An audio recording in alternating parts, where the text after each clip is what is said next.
Assalamualaikum warahmatullahi wabarakatuh. Welcome to Diari Islam. Dalam video kali ini kita akan membahas tentang sejarah masuknya Islam di Korea Selatan dan kehidupan Muslim di Korea Selatan. Sebelum kita lanjut, mohon support channel ini ya agar bisa terus memberikan informasi yang bermanfaat.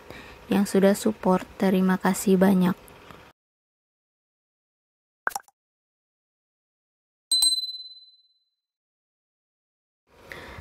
Oke, lanjut. Bagi kebanyakan anak muda di Indonesia, barangkali yang paling mereka tahu tentang Korea Selatan adalah budaya popnya. Lebih dari 1 dekade terakhir ini, budaya pop Korea Selatan membanjiri tren kehidupan anak muda di Indonesia, khususnya di kota besar dengan musik, film, fashion, dan image kecantikan ala Korea Selatan. Namun, hanya sedikit yang mengetahui bahwa ternyata pertumbuhan Muslim di Korea cukup pesat. Pada 2017 lalu, penduduk Muslim Korea Selatan mencapai jumlah 0,3% dari seluruh total populasi penduduknya yang berjumlah sekitar 48 juta orang. Memang sepintas terlihat masih sangat kecil, tapi jangan dilihat dari jumlahnya saja, tapi lihatlah dari sejak kapan Islam mulai diperkenalkan ke Korea secara terorganisir. Islam diperkenalkan ke warga Korea baru sejak tahun 1950-an dengan jumlah sekitar 145-200 ribu orang saat ini. Itu merupakan jumlah yang cukup besar. Dari jumlah tersebut, diperkirakan 50.000 diantaranya adalah penduduk asli Korea, sedangkan sisanya merupakan pendatang dari Indonesia, Malaysia, Pakistan, Turki, dan negara-negara Timur Tengah. Bagi orang-orang Korea, antara Korea dan Timur Tengah barangkali terlihat seperti tidak memiliki kesamaan sama sekali. Di antara keduanya tidak ditemukan kesamaan ekonomi, budaya, dan cita-cita hidup. Di antara semua perbedaan tersebut, faktor penentunya adalah perbedaan agama. Akar keagamaan orang-orang Korea sebagian besar berasal dari Buddhisme, Konfusianisme, dan yang baru-baru ini berkembang pesat adalah agama Kristen. Sementara di Timur Tengah, akar keagamaannya berasal dari ajaran Islam yang diajarkan oleh Nabi Muhammad. Meskipun di era modern Islam diperkenalkan ke Korea Selatan pada tahun 1950-an, namun para ilmuwan mengatakan bahwa hubungan lintas budaya di antara kedua belah pihak sebenarnya sudah terjadi dari sejak abad ke-7, yakni pada saat masa kerajaan Silla di Korea dan masa keemasan Islam di Timur Tengah. Pada masa inilah ajaran Islam membentang mulai dari Filipina di timur sampai ke semenanjung Iberia di barat. Pertemuan pertama Korea dengan Islam murni karena urusan komersial. Kata Lee Hee-soo, pakar budaya Islam terkemuka di Korea dan profesor di Departemen Antropologi Budaya Universitas Hanyang. Para pedagang dan saudagar Muslim melakukan perjalanan melalui jalur sutra ke ibu kota Chang'an, hari ini dikenal dengan nama Xi'an, yang mana kerajaan Silla memiliki hubungan politik dan bisnis yang erat, kata Lee Hee-soo. Hubungan komersial antara keduanya akhirnya berkembang menjadi hubungan budaya, seni, sains, dan teknologi. Hubungan tersebut dapat dilacak dari puisi dan nyanyian yang berasal dari masa tersebut yang menggambarkan kisah interaksi mereka. Kedua belah pihak mempertahankan hubungan mereka terutama dalam perdagangan sampai kaum Muslim memperluas kontribusinya ke Korea dengan menjadi penasehat dinasti Joseon dalam urusan sains dan teknologi. Pada saat itu, orang-orang Arab memiliki ilmuwan terbaik di dunia dan mereka berkontribusi pada inovasi Korea. Lee menjelaskan perkembangan selanjutnya adalah komunitas Muslim diundang untuk melafalkan Al-Quran pada upacara-upacara kerajaan dinasti Joseon. Hal tersebut menunjukkan bahwa orang-orang Islam di Korea sudah dianggap penting oleh pihak penguasa. Datangnya orang-orang Islam pada waktu itu cukup membuat orang-orang Korea tertarik dan penasaran Meskipun kemudian akhirnya pada tahun 1427 di bawah kepemimpinan Sejong Agung, dinasti Joseon mengeluarkan sebuah dekrit kerajaan yang melarang dilakukannya praktek ritual dan penggunaan pakaian muslim. Hal itu merupakan salah satu rangkaian dari kebijakan isolasionis dinasti Joseon yang dimaksudkan untuk membatasi kontak warga Korea dengan orang-orang dari negara asing. Dinasti tersebut kemudian hanya melakukan kontak reguler dengan Cina dan Jepang, dan mereka mengisolasi diri dari negara-negara lain di dunia. Itulah sebabnya dinasti ini kadang-kadang diberi label sebagai kerajaan pertapa. Maka sejak tahun 1427 kontak Korea dengan dunia muslim terputus. Pada tanggal 25 Juni 1950, Perang Korea dimulai ketika sekitar 75.000 tentara rakyat Korea Utara berbondong-bondong melintasi paralel ke-38 batas antara Republik Rakyat Demokratik yang didukung Uni Soviet di utara dan Republik Korea yang didukung negara-negara barat di selatan. Invasi ini merupakan aksi militer pertama dalam Perang Dingin. Pada bulan berikutnya, tentara Amerika Serikat mulai diterjunkan ke medan perang untuk membela Korea Selatan. Pernyataan resmi dari pejabat Amerika Serikat, perang ini adalah sebuah perang perlawanan terhadap komunisme internasional. Setelah sekian lama baku hantam di daerah perbatasan, perang terhenti dengan jumlah korban yang tidak terhitung. Sementara itu, para pejabat Amerika Serikat berusaha keras mencoba berkomunikasi dengan Korea Utara untuk mencapai kesepakatan gencatan senjata. Mereka khawatir perang ini akan meluas sehingga melibatkan Rusia dan Cina, atau bahkan seperti yang beberapa orang peringatkan, terjadinya Perang Dunia Ketiga. Akhirnya, pada bulan Juli 1953, Perang Korea berakhir. Secara keseluruhan, sekitar 5 juta tentara dan warga sipil kehilangan nyawa mereka selama perang. Sampai hari ini, semenanjung Korea masih terbagi dua, yakni menjadi negara Korea Utara dan Korea Selatan. Dalam situasi seperti itu, ketika perang masih berlangsung, sebanyak 15.000 tentara Turki datang sebagai pasukan sukarela untuk Korea Selatan. Tentara Turki adalah kontingen tentara terbesar kedua setelah Amerika Serikat yang diutus oleh PBB. Ketika perang berlangsung, Turki mendirikan banyak masjid tenda, masjid temporer yang terbuat dari tenda-tenda yang pada awalnya dimaksudkan untuk dijadikan tempat ibadah bagi tentara Turki. Namun dalam perkembangannya ternyata banyak juga orang-orang Korea Selatan yang masuk Islam karena terpengaruh oleh para tentara Turki tersebut. Tenda masjid tersebut seringkali digunakan untuk proses syahadat orang-orang Korea Selatan.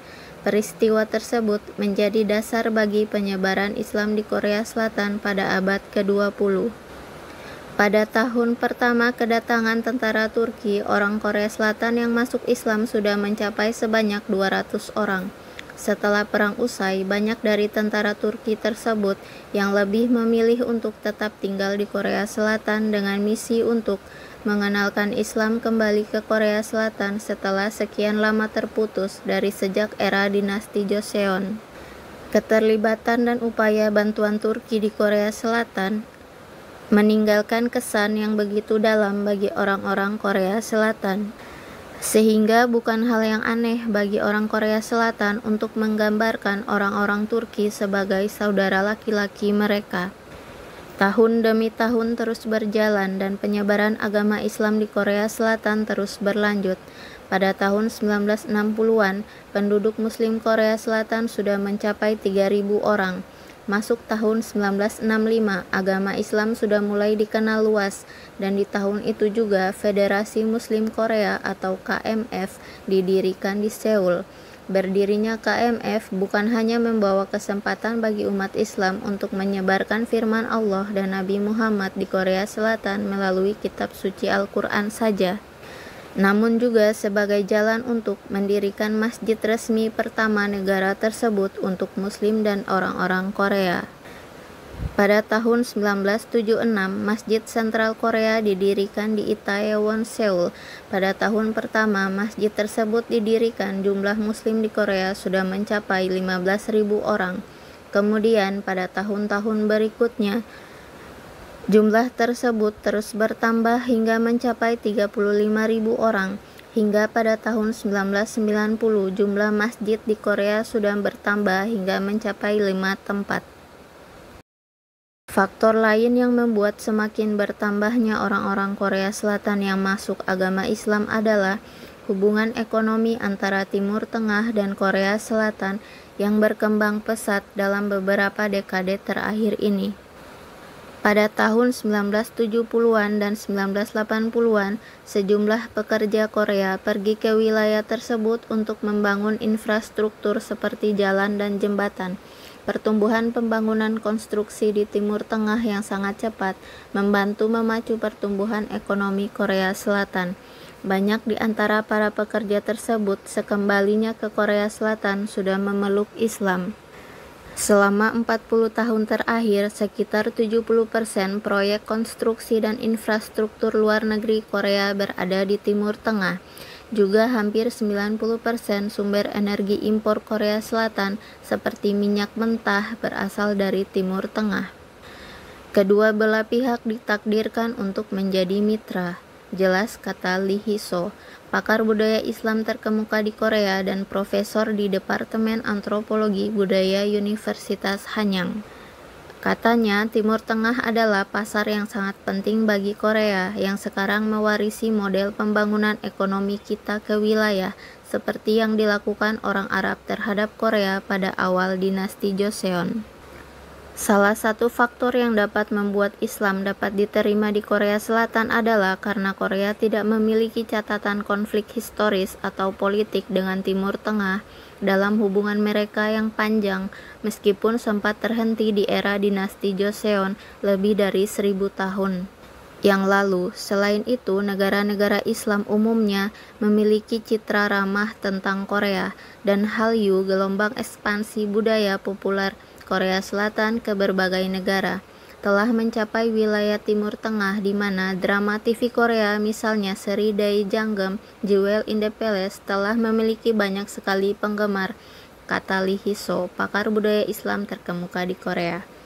Pada tahun 1970-an sampai 1980-an, ketika Timur Tengah mengalami pertumbuhan ekonomi yang tinggi dan pembangunan infrastruktur terjadi di mana-mana, Korea melihat itu sebagai peluang bisnis. Proyek pembangunan infrastruktur di Timur Tengah adalah pendapatan ekonomi terbesar kedua bagi Korea. Serta di dalam momen tersebut, banyak pekerja Korea di Timur Tengah yang berkesempatan langsung melihat Islam dari negara asalnya. Jadi, secara umum, image Islam di mata orang-orang Korea terhitung baik-baik saja. Namun, pada tahun 2001, terutama setelah serangan teroris di Amerika Serikat, Islam sering dipandang negatif oleh warga Korea. Islam dianggap identik dengan organisasi-organisasi teroris seperti ISIS dan Al-Qaeda. Namun, para ahli studi Islam di Korea membantahnya. Mereka mengatakan bahwa para teroris tersebut hanyalah bagian yang sangat kecil dari dunia Islam, atau kurang dari 1% dari 1,6 miliar Muslim yang berada di dalam 57 negara anggota Organisasi Konferensi Islam atau OKI. Setelah era Perang Korea berakhir, di masa kini adalah eranya generasi anak muda, atau eranya generasi kedua setelah Perang Korea masuk ke usia-usia produktif. Di kalangan anak muda Korea ada sebuah tren bahwa untuk dapat berangkat ke dalam sebuah misi kemanusiaan ke luar negeri adalah mimpi besar dan mulia.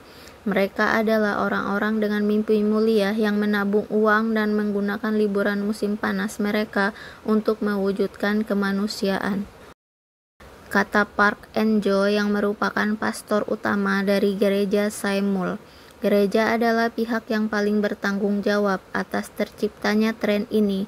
Sebanyak 20% dari total populasi Korea Selatan yang berjumlah 48 juta orang adalah penganut Kristen Protestan. Selain pekerjaan misionaris, kami juga bermaksud menunjukkan seberapa besar Korea Selatan telah berkembang dan bahwa kita sekarang dapat berbagi dengan orang lain yang membutuhkan di seluruh dunia, kata Lee Chan-min, seorang pengurus di International Youth Fellowship. Organisasi ini mengirimkan 770 siswa setiap tahunnya untuk misi bantuan ke lebih dari 70 negara di dunia. Namun sayangnya, setelah program seperti ini berjalan selama bertahun-tahun dalam sebuah misi kemanusiaan pada tahun 2007 lalu, sebanyak 23 pemuda Korea Selatan diculik dan disandra oleh Taliban di Afghanistan.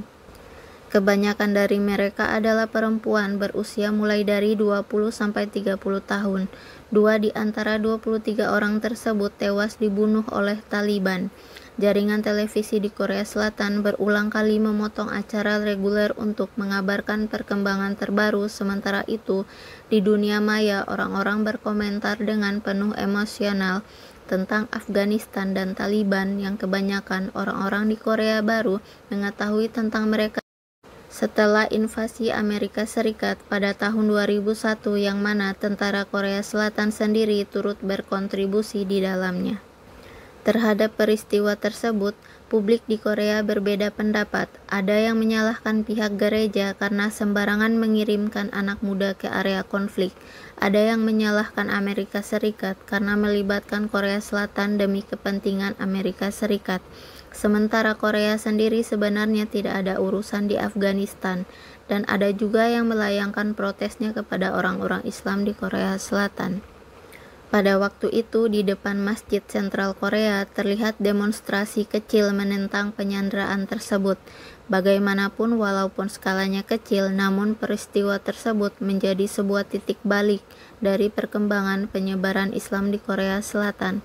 Beberapa Muslim di Korea mengaku mendapatkan diskriminasi berupa hinaan dan hujatan dari warga Korea lainnya. Semenjak peristiwa penyanderaan itu, kebanyakan media di Korea Selatan menggambarkan Islam sebagai agama yang buruk.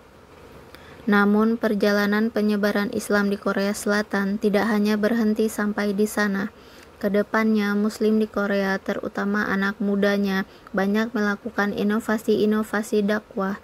Mereka berusaha keras untuk meluruskan pandangan negatif warga Korea terhadap Islam. Pembahasan mengenai hal ini akan dibahas pada video selanjutnya. Semoga informasi ini bermanfaat. Terima kasih banyak. Assalamualaikum warahmatullahi wabarakatuh.